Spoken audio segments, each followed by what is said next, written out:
আজকে সবাইকে ধোকা খাই দেবো, সবসময় সবাই খালি ধোকা খাওয়ায় না, আমি আজকে সবাইকে ধোকা খাই দেবো একদিন। লে হালুয়া খা শালা, খাবে না মানে? এই দেখো বরফি বরফি করে ধোকার তরকারি করে নিলাম, হেভি লাগে ধোকার তরকারি। কারা কারা খাওয়া বলো তো? আরে কে খায় না কার জানো না, আমি সবাইকে খাই দিয়েছি ধোকা।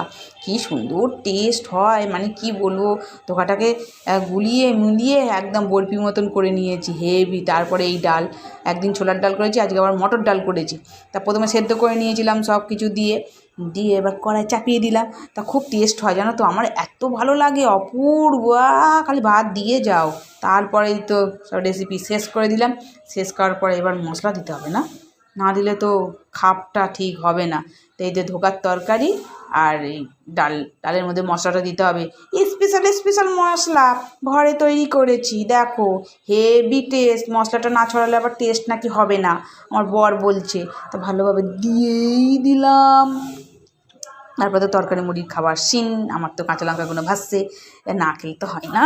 তরকারি মুড়ি তো আগে, তরকারি মুড়ি খেয়ে নিলাম। তারপরে এই দেখো দুধ, দুধ সবসময় খাই নাকি, খাবো না? আমার ছেলেকে দিয়ে দিলাম দুধ মুড়ি, না সিমুই সিমুই, এই দেখো সিমুই করে দিলাম। আমার দুধ মুড়ি খেতে খুব ভালো লাগে জানো, এই সিমুইর চেয়ে দুধ মুড়িটা বেশি ভালো লাগে।